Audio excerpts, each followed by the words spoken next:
warahmatullahi wabarakatuh. Bismillahirrahmanirrahim. Alhamdulillahirabbil alamin wal 'aqibatu lil muttaqin wa la 'udwana illa 'alal zalimin. Asyhadu an la ilaha illallah wahdahu la syarika lahul malikul haqqul mubin. Wa asyhadu anna sayyidana wa nabiyyana Muhammadan abduhu wa rasuluhu shadiqul wa'dil amin. Allahumma shalli wa sallim wa barik ala sayyidina wa maulana Muhammadin wa ala alihi wa ashabihi al-mujahidin al-tahirin. A'udzu billahi minasy syaithanir rajim. Qul subhanaka la ilma lana illa ma 'allamtana innaka antal alimul hakim. Wa qala rabbi shrah li sadri wa yassir li amri wahlul 'uqdatam min lisani yafqahu qawli. Wa qala Rasulullah sallallahu alaihi wasallam idza marartum bi riyadil jannati fartahu. Qalu wa ma riyadul jannah? Qala hilaqul dzikri. Sadaqallahu maulana al-azim wa balagha rasuluhu nabiyul habibul karim wa nahnu ala dzalika minasyahidin wa nahnu ala dzalika minasyahidin wa syakirin.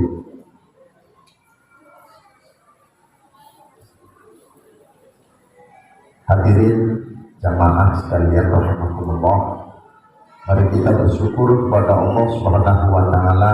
Malam ini kita masih dipertemukan dalam keadaan sehat walafiat, dan insya Allah nikmat sehat ini akan kita manfaatkan untuk tasyukur, bersyukur kepada Allah dengan duduk bersimpuh beriktikaf di Masjid Jami' Nurul Huda sambil mengikuti kajian fikih. Mudah-mudahan aktivitas kita ini aktivitas yang bermanfaat di dini wal dunya wal akhirah, karena kita sedang memilih majelis yang dikatakan oleh Rasulullah Shallallahu Alaihi Wasallam itu sebagai Riyadul Jannah. Riyadul Jannah, Riyadul Jannah itu artinya taman surga. Jadi kita duduk di masjid ini, kita sedang memilih duduk di taman surga. Rasulullah Shallallahu Alaihi Wasallam pernah bersabda, "Idza marartum bi riyadil jannati farta'u." Ketika kalian melewati taman-taman surga, maka menggembalalah. Menggembalalah itu artinya mengambil manfaat. Kalau kita sebagai penggembala kambing ketemu dengan Riyadul Jannah, taman surga, ketemu taman kebun, maka kambingnya disuruh makan. Artinya apa? Ambillah manfaat. Ambillah manfaat. Jadi sahabat-sahabat bertanya kepada Rasulullah, "Wa ma riyadul jannah?" Apa yang kau maksud dengan taman surga itu? Qala hilaqul dzikri. Taman surga itu ternyata kata Nabi adalah halakoh dzikir. Duduk bersimpuh, duduk bareng riungan di tempat di mana di situ ada zikir. Para ulama memberikan penafsiran kepada hilaqul dzikri itu adalah majlisul halal wal haram. Majlis tempat di situ diajarkannya perkara-perkara yang halal, perkara-perkara yang haram. Artinya majlis taklim, mengajarkan tentang ilmu yang dibahas tentang masalah ini loh, hal-hal yang dihalalkan, ini loh hal-hal yang diharamkan. Ya, jadi majelis taklim ini disebut sebagai Riyadul Jannah. Kalau kita memberi motivasi kepada saudara-saudara kita yang berangkat umroh, berangkat haji, Riyadul Jannah itu Raudhah min Riyadil Jannah. Ma baina baiti wa mimbari raudhatun min Riyadil Jannah. Tempat yang ada di antara rumahku yang sekarang menjadi makom Rasulullah, menjadi makbarahnya, kuburannya Rasulullah, dan mimbarnya Rasul, di antaranya itu adalah Raudhah min Riyadil Jannah, taman dari taman-tamannya surga. Cuma pengen ke sono kok duitnya nggak nyampe-nyampe kan gitu. Pengen ke Raudhah tapi duitnya nggak nyampe. Nah, ternyata Rasulullah memberikan alternatif. Riyadul Jannah itu, Al-Raudhah min Riyadil Jannah itu salah satunya adalah tempat kita ngaji itu Raudhah min Riyadil Jannah. Jadi kalau kita sering duduk di tempat-tempat pengajian itu, kita sedang mengambil bagian daripada taman surganya Allah Subhanahu wa ta'ala. Wa fi riwayatin wa Riyadul Jannah qala al-masajid. Para sahabat bertanya kepada Kanjeng Nabi, apa yang dimaksud dengan taman surga? Nabi menjawab, al-masajid. Masjid itu adalah taman surga. Bukan berarti nggak usah ke Madinah, tetapi ketika tidak diberikan oleh Allah atau belum sampai diberikan oleh Allah ke Madinah, ya maka datang saja ke masjid. Sebab kata Nabi, masjid itu juga Riyadul Jannah, taman surga. Tapi kok taman surga hawanya begini ya, gitu. Di puncak kok nggak nyaman, ya? Nggak enak. Katanya surga itu nikmat yang sangat nikmat itu ada di surga. Ini nikmatnya di mana? Beda, nikmat surga dunia itu adalah itminanul qalbi, ketenangan hati. Bisa jadi fisiknya nggak nyaman, nggak enak, tapi hatinya dikasih tenang, hatinya dikasih nyaman, dikasih nikmat. Itulah sedang merasakan nikmatnya Riyadul Jannah, tamannya surga, taman surga. Taman surga di dunia itulah sasarannya adalah batin kita. Ketika batin kita tenang, itu segala-galanya, ya. Makanya saya kadang-kadang bisa main ibu ini aneh, ceritanya nggak bisa tidur, tapi kalau berangkat ngaji asal duduk 5 menit matanya merem gitu. Itu menunjukkan ada kenyamanan, Pak. Ini Bapak boleh di sini matanya merem tidur nggak apa-apa, ya, lagi ngerasain nyaman kok, lagi enak-enak gitu, rasain nikmat tuh. Oh nikmat sih, kan kita lagi di Riyadul Jannah gitu, lagi ada di taman surga, pantas hawanya ngantuk. Lah itu ngantuk itu karena hatinya tenang.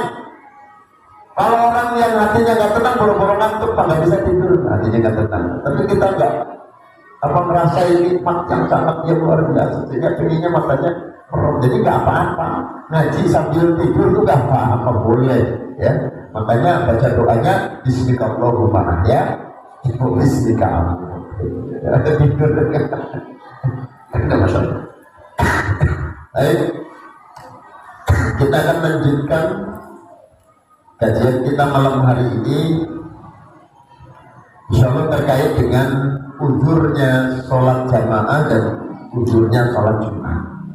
Ya, kita bisa jadi tidak melakukan sholat Jumat itu tidak kena sanksi dosa, bisa jadi. Sama halnya ketika kita tidak melakukan sholat berjamaah, jika jamaah itu masuk dalam kategori seperti pendapatnya Imam Hambali, bahwa jamaah itu termasuk fardu ain misalnya, kalau ada uzur maka tidak berdosa. Atau sholat jamaah yang hukumnya adalah fardu kifayah, kita pun tidak kena sanksi. Ataupun sunnah muakkadah, itu kita tidak kena sanksi makruh kalau kita sedang dalam kondisi uzur. Ini yang akan kita bahas hari ini. Itu Mari kita awali dengan bertawasul kehadirat baginda Rasulullah Sallallahu Alaihi Wasallam, keluarga, para sahabat, para tabi'in, tabi'in, para awliyaillah, para masyayikh, khusus mu'alif hadis kitab Syekh Zainuddin Al-Manibari wa tasawwur sirrul aziz wa nafa'ana bihim wa bi ulumihim fi darin amin. Syaikhulillah lahumul Fatihah. A'udzu billahi minasy syaithanir rajim. Bismillahir rahmanir rahim. Alhamdulillahi rabbil alamin. Arrahmanir rahim. Maliki yaumiddin. Iyyaka na'budu wa iyyaka nasta'in. Ihdinas siratal mustaqim. Siratal ladzina an'amta 'alaihim ghairil maghdubi 'alaihim waladdallin. Amin. Bismillahirrahmanirrahim. Wa udhrul jama'ati kal jum'ati matarun yaqullu tawbahu lil khabari sahihi annahu sallallahu alaihi wasallam amara bis sholati fir rihali yauma matarin yaqullu asfalan ni'ali. Bermula uzurnya sholat jamaah, uzurnya sholat jamaah ya. Uzur itu kalau kita meninggalkan tidak ada sanksinya, artinya gak apa-apa. Dan begitu juga sholat Jumat adalah matorun, ketika hujan itu termasuk uzurnya sholat jamaah juga sholat Jumat. Jadi mau berangkat ke hujan Pak, terus kita adalah sholat jamaah aja di rumah, sholat zuhur misalnya, itu gak dosa kalau memang cuacanya sedang hujan. Ukurannya ya bulu saubahu, hujan yang sekiranya membasahi pakaiannya. Kalau hujan cuma rintik-rintik gerimis sedikit ya enggak. Hujan yang kalau kita berjalan menuju ke masjid pakaian kita basah, maka itu sudah termasuk uzur, baik sholat jamaah maupun sholat Jumat. Lil khabari sahih, karena ada hadis yang sahih. Annahu sallallahu alaihi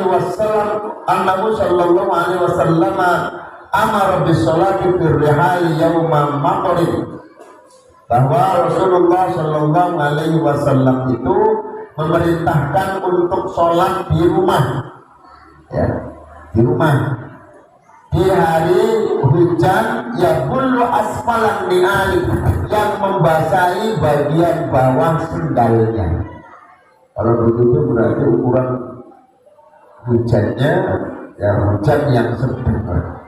Sekiranya kalau jalan itu airnya itu bisa naik ya, membasahi bagian bawah sendalnya ya. Ya banjir dikit Pak, bukan banjir gede. Di bawah sendalnya berarti kan banjirnya dikit. Bila mimala ya bulu, berbeda dengan apabila hujan itu tidak sampai membasahi pakaiannya ya, maka berarti tidak termasuk wudu. Nah, kalau hujan kecil, kalau jalan dari rumah ke masjid pakaian tidak sampai basah kuyup, nah, berarti bukan termasuk wudu ya.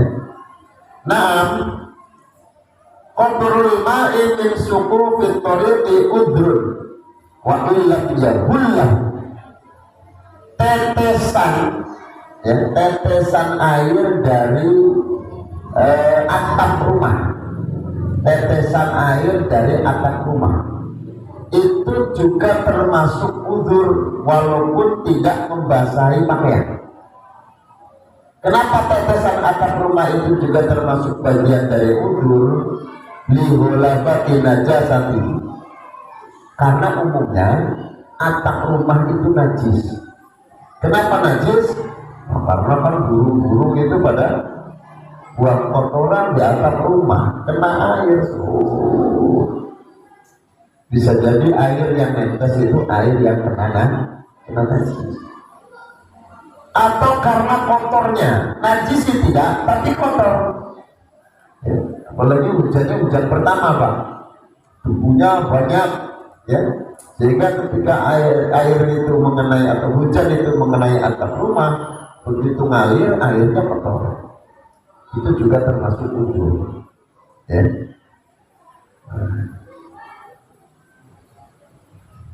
Wa wahlun lam ya'man ma'ahu at-talamusu bil masyyihi. Kemudian termasuk uzur adalah becek, ya, paluh atau becek yang tidak aman daripada mengotori atau yang tidak bisa menghindar dari cipratan airnya yang kotor ataupun lumpurnya yang kotor itu. Jadi kalau dipakai jalan itu pasti nanti blok ke blok ya.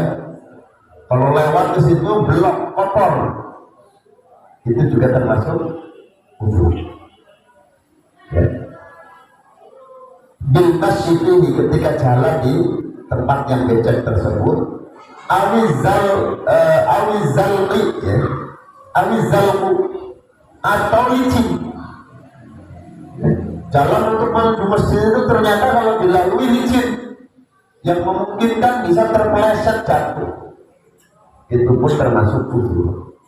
Ya, uzurnya sholat jamaah, uzurnya sholat gitu ya. Nah, tantangan uzur ini sebenarnya begini Pak, jangan kemudian ketika kita mendapati adanya uzur, ya, lalu kemudian ini sangat menjadi alasan untuk memilih tidak berangkat. Sebenarnya uzur-uzur seperti ini kalau kita berangkat bagaimana sih? Ya bukan nggak boleh, malah bagus kita berani untuk mengambil resiko ini mendapatkan keuntungan yang besar, berangkat sholatnya berjamaah, mendapatkan nilai 27 derajat kan itu. Bukan berarti kalau uzur itu artinya kita nggak perlu datang.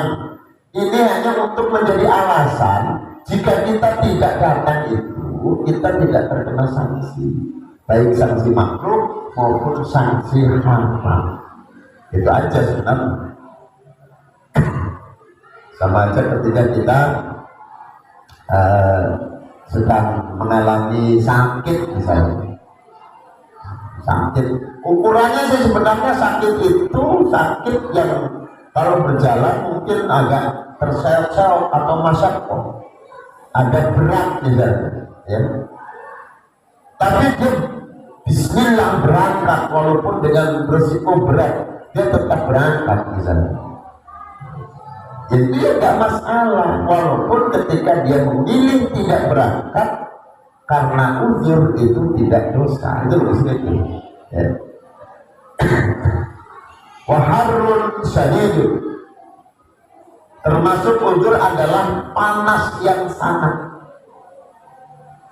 Makanya saya beberapa kali menjumpai masjid di Jawa Timur. Kalau musim panas itu zuhurnya jam 2 Pak, dan baru dikumandangkan aja jam 2 itu loh.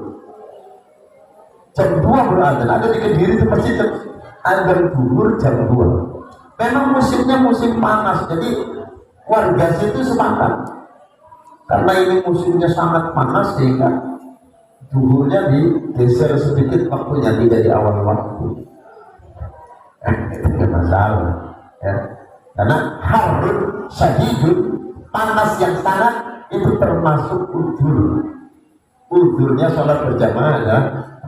Nah orang pengen uzur semua, mendingan geser aja waktunya dikit. Kalau nggak sorean dikit, misalnya jam 2 udah agak sedikit ringan panasnya, oh yuk kita berangkat bareng-bareng, ya nggak masalah, satu kampung semangat gitu. Wa in wajada dilan yamshi fihi, walaupun dia menemukan adanya atap ya, perlindungan yang misalnya apa, payung atau mungkin ada halte ya, atau ada pohon yang rindang ya. Wah, jadi kalau lewat masjid itu ada tempat istirahat misalnya, ada pohon rindang misalnya ada. Kalau memang cuaca panas, itu juga bagian dari uzurnya sholat berjamaah yang kalau kita tidak berangkat itu tidak ada, kalau tidak apa-apa ya, tidak apa-apa. Wabardun syadidun, dan dingin yang sangat. Berangkat yaitu sampai menggigil misalnya, ya. Kalau dipaksakan mungkin bisa meriang, gitu ya. Bagaimana? Ya itu termasuk udzur juga. Tapi dengan dijelasin seperti ini, jangan sampai kemudian besok nggak jadi berangkat sholat subuh.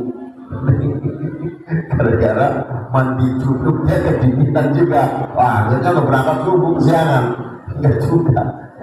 Ini udzur ini artinya memang cuaca yang berlaku saat dia menjalankan sholat itu memang lagi dingin-dinginnya, tinggal di puncak misalnya, ya, di puncak kalau dingin itu bisa di angka 10 derajat misalnya, sangat dingin.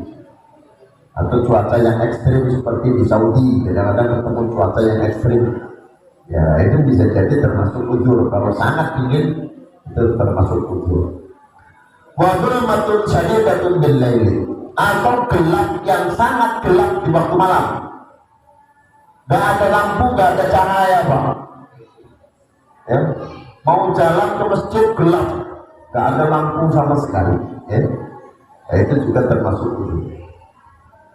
Wa masyaqqatu maradin, dan berat karena sakit. Jadi sedang menderita sakit, itu juga termasuk udzur daripada sholat zuhur dan juga sholat Jumat.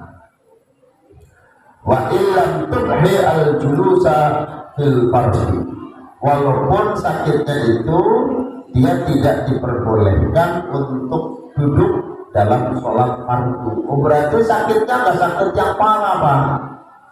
Sebab kalau sakit yang parah, misalnya dia tidak sanggup sholat dengan cara berdiri, berarti kan dia boleh memilih dengan cara duduk. Ya? Sholat fardu, Pak. Kalau sholat fardu, orang yang mampu berdiri nggak boleh memilih untuk duduk. Nah kan orang kadar sakitnya beda-beda. Ada sakit berat, ada sakit ringan, gitu kan. Ada sakit berat misalnya sehingga dia tidak sanggup untuk berdiri, ya sholatnya dengan cara duduk. Ya. Ada sakit yang sedang. Nah, ini yang gini-gini yang sakit sedang, Pak. Dia sholat bisa sebenarnya sambil berdiri, tapi dia memang merasakan sakit yang berat. Maka sholat jamaah tidak dilakukan karena udzur sakit itu boleh. Jadi sholatnya sholat fardu. Kalau sholat sunnah, Pak, boleh dengan cara duduk, ya. Walaupun kita bisa berdiri. Misalnya terawih nih, Pak, terawih ini apa namanya? Kalau habis buka, perutnya kenyang, siapnya lapar, maka juga agak ngantuk gitu, Pak. Kalau sholatnya sambil berdiri takut malah diceblak. Misalnya sholat tarawih duduk boleh nggak? Boleh. Malam sholat tahajud misalnya dengan cara duduk padahal kita sehat, boleh. Makanya kalau misalnya sholat qobliyah atau sholat ba'diyah udah kandung PW posisi wena gitu, lagi enak-enaknya duduk, berdiri kayaknya kok segit banget gitu, udah langsung aja duduk ambil iftirosh. Jadi takbir usolli sunnatul isya'i qobliyatan lillahi ta'ala Allahu akbar.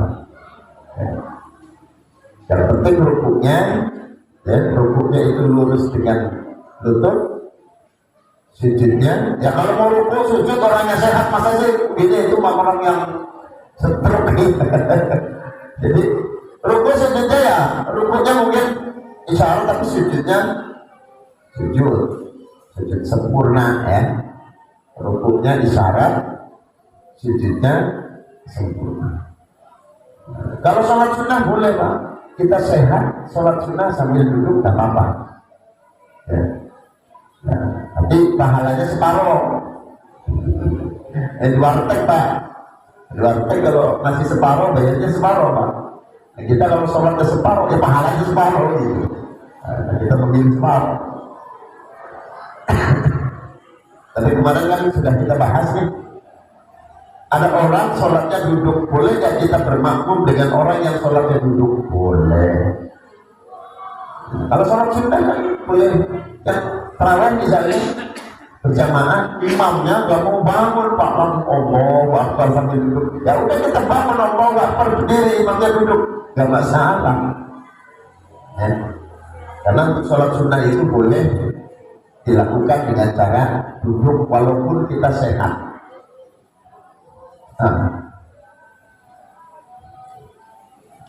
La sudaun yasir, tidak sakit kepala ringan, puyeng dikit.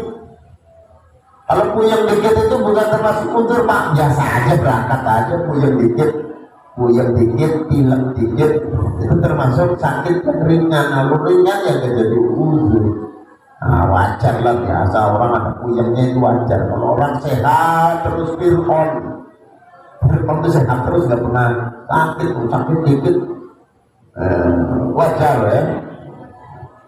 Karena kita bukan fir'on kita dikasih sakit, Pak, sehat terus, makanya sombong, jadi ngaku Tuhan gara-gara nggak pernah sakit. Berarti kalau kita dikasih sakit itu kudu alhamdulillah, dikasih sakit supaya kita ingat kita ini lemah, ya, sehingga kita semakin yakin ada zat yang maha kuasa, yang maha agung, yang maha perkasa, Allah Subhanahu wa Ta'ala. Fir'aun nggak pernah sakit, sombong, akhirnya jadi ngaku dirinya jadi Tuhan, wa mudafa'atu hadatsin min qaulin aw ghaitin aw rihin wa tukrahu as-shalatu ma'aha. Termasuk di antara uzur adalah nempat hadas. Mau berangkat, Pak, sholat jamaah mules, pilih mana, berangkat ke masjid apa ke WC? Lagi nempat mules, itu termasuk uzur. Walaupun akhirnya ketika dia buang hajat, imam sudah salah, selesai jumatannya atau selesai sholat jamaah, itu enggak dosa, karena memang ngempet hadas, apakah itu kebelet atau pengen kentut atau mules, itu namanya ngempet. Nah, kalau seperti itu dia nggak berangkat, itu nggak apa-apa karena termasuk min baulin awaitin, seperti misalnya ngempet pengen pipis, ya, belum pipis, atau pengen awalihin atau pengen kentut, jangan nahan-nahan, Pak, ya, jangan nahan-nahan. Sebab apa? Fatukrahu as-shalatu ma'aha, maka makruh sholat dengan mules, dengan keadaan ngempet, itu makruh, ya. Jadi ini sudah pernah dibahas, hukum makruhnya itu ketika mulesnya itu muncul sebelum takbiratul ihram, maka makruh. Belum Allahu Akbar udah mules kok maksain, atau sudah kebelet kok maksain, takbir, makruh, ya. Jadi yang ngempet gak makruh itu kalau memang mulesnya muncul setelah dalam sholat kita, di tengah-tengah sholat kita kok tiba-tiba mules, tiba-tiba nahan. Nah, itu baru nggak disebut makruh, karena tadi pada waktu mulai sholat belum, kok di tengah-tengah mules, itu nggak makruh. Cuma pilihannya kalau sekiranya itu mengganggu, ya, atau sekiranya itu dikhawatirkan nanti akan terjadi batal di tengah jalan, sedangkan kita sedang berjamaah, maka disarankan mufaroqah dengan imam. Kita jangan maksain, mules dipaksain, kalau keluar di sini kan repot, gitu ya? Udah langsung mufaroqah saja, dan gerak cepat aja, ya, gerak cepat, tahiyat, salam, kabul, gitu. Jangan nunggu imam, apalagi imamnya lama, wah, keburu bobol, ya, keburu bobol. Jadi udah percepat saja dengan niat berpisah dari imam. Itu kalau munculnya di tengah-tengah salat. Wa in khafa fatal jama'ati law farraga nafsahu kama sarraha bi jambul. Sekalipun dia khawatir kehilangan kesempatan untuk sholat berjamaah jika dia menyelesaikan merampungkan kebutuhan sendirinya atau kebutuhan dirinya. Jadi kalau misalnya dia ternyata kalau harus membuang mana mantri misalnya, aduh ini kemulos ngantri, sampai kemudian akhirnya dia tidak mendapatkan sholat berjamaah, seperti ini nggak masalah, sebagaimana ini dijelaskan oleh segolongan ulama, wa hudutsuha fil fardi la yujawwizu qat'ahu. Munculnya mudafa'ah, ngempet, munculnya ngempet itu apabila di dalam sholat fardu maka tidak boleh memutuskan, tidak boleh memutuskan. Ini memutuskan itu maksudnya apa? Membatalkan sholatnya gitu loh. Allahu Akbar, tiba-tiba mules, itu nggak boleh, harus diselesaikan walaupun dengan cara yang cepat. Jadi muncul di sebelum takbiratul ihram makruh kalau kita maksain. Jika terjadi mules itu di tengah-tengah sholat, itu pun gak boleh memutus sholatnya. Gak boleh memutus sholat. Jadi sholatnya mau ke kamar mandi, enggak, selesaikan walaupun dengan durasi yang cepat. Kalau sudah berjamaah, silakan mufaroqah. Jangan lanjut ngikutin imam sementara nahan sampai gak kuat, tidak boleh. Jadi kalau belum sholat maka lakukanlah tindakan penyelamatan dengan ke WC gitu. Walaupun dia gak kebagian sholat, ini undur sehingga gak dosa gitu. Kalian sholat Jumat yang hukumnya fardu ain, kalau terjadi seperti itu lakukan penyelamatan dengan WC gitu. Walaupun akhirnya dia tidak kebagian sholat berjamaah. Baik.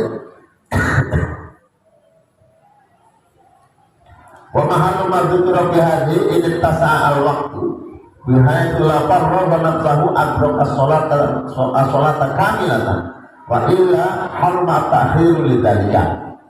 Nah, tempat ataupun apa yang telah disebutkan tadi posisinya bagaimana, kok dia termasuk uzur yang kemudian akhirnya dia walaupun harus gak kebagian waktu untuk sholat berjamaah, memilih untuk buang air misalnya, ini apabila waktunya cukup,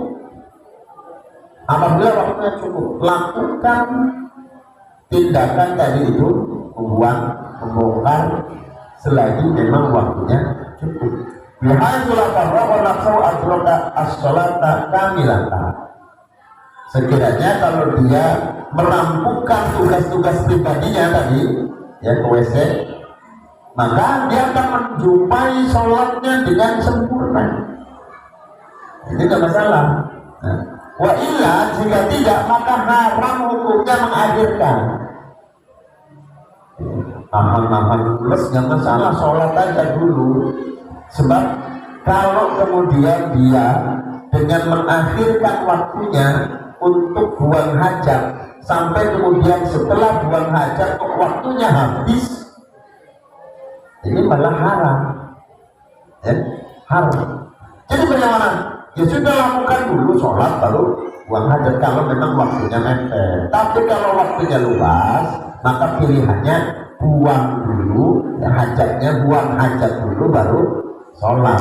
Kalau waktunya mepet, tetap sholat dulu, jangan sampai gara-gara buang hajat sholatnya waktunya habis gitu. Nah, jadi itu pilihannya seperti itu.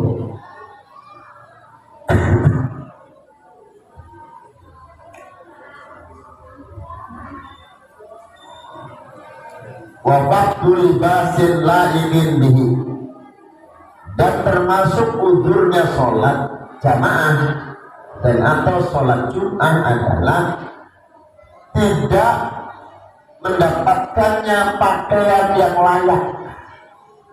Gak ada pakaian layak Pak untuk sholat jamaah. Ukuran layaknya di alam yajid libasan aslan aw wajadahu lakinau ghairu la'ikin bihi lubsuhu.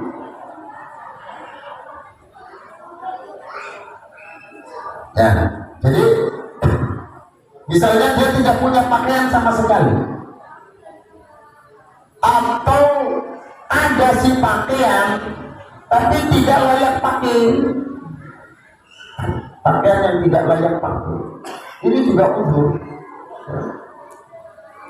Kesulitan lah misalnya, letak saya rokok langsung robek, namanya uzur Pak, karena namanya tidak layak, pakaian yang tidak layak, atau sudah tepok.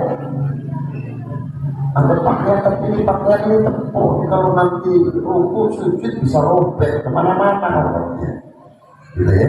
Jadi pada pakaian yang tidak layak, ini juga termasuk uzur.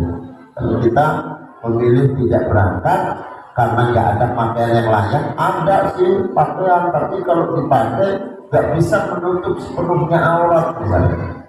Auratnya kelihatan, ya. Nah ini juga betul. Wa in wajada satiral aurati, walaupun dia menemukan pakaian yang bisa menutup aurat, tapi nggak pantas Pak. Ya.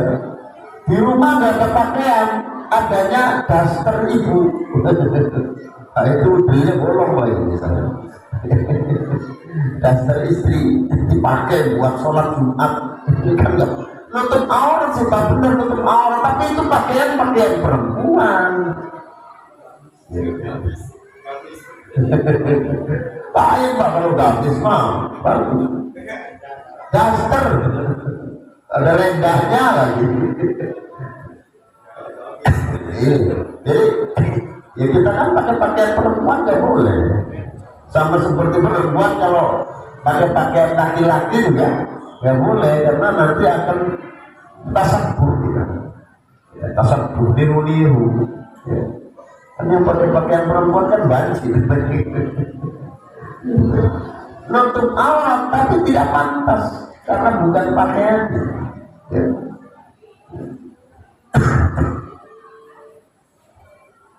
Wasairu rahmatin lil muridi safarin, termasuk uzur sholat Jumat, sholat jamaah adalah rombongan sudah mulai mau jalan. Ini kan kita mau ikut rombongan Pak, rombongan tiba-tiba komat. Kalau kita sholat kita ditinggal. Bagaimana pilih sholat apa pilih rombongan? Itu sholat kita berjamaah disebut uzur. Kalau kita nggak memilih untuk sholat itu nggak dosa. Kenapa? Karena rombongan mau berangkat. Kalau kita milih sholat dulu ketinggalan. Ya rombongan di perjalanan haji, perjalanan umroh itu kan gitu. Kita benar-benar harus disiplin. Waktunya berangkat, waktunya nggak berangkat, juga berangkat. Pokoknya ada jadwalnya yang sudah rapi, sudah diatur. Ini tinggal berangkatnya aja, malah dia tidak bergabung, malah pilih sholat. Misalnya itu, memilih sholat itu apa? Kita tidak mengerjakan sholat karena rombongan berangkat. Ya, kita pergi safar, itu termasuk itu. Wa in amina lima syakkotin istihasi, lima syakot istihasi, walaupun dia merasa aman karena adanya masakoh berupa kegelisahan. Berat kita kalau misalnya kita nggak bareng sama rombongan itu ada gelisah, maka kita milih sholat, rombongan mau berangkat, itu sholatnya juga dalam kondisi gelisah, tertarik ketir. Bagaimana kalau bertiga? Nah, yang seperti ini maka kita tidak melakukan sholat berjamaah karena rombongan berangkat, itu termasuk uzur. Wallahu a'lam bishawab. Al-Fatihah. A'udzubillahi Bismillahirrahmanirrahim. Alhamdulillahirabbil alamin arrahmanir rahim maliki yaumiddin. Iyyaka na'budu wa iyyaka nasta'in ihdinas siratal mustaqim. Siratal ladzina an'amta 'alaihim ghairil maghdubi 'alaihim waladdallin. Amin. Bismillahirrahmanirrahim. Alhamdulillahirabbil alamin. Wassallallahu sayyidina Muhammad wa ala alihi wa sahbihi ajma'in. Allahumma ighfir lana dzunubana wal walidina warhamhum kama rabbayana shighara. Allahumma ta'ala nafsana ma'arifina bi hikmatika wa syar'a alaina wa rahmatika ya dzal jalali wal ikram.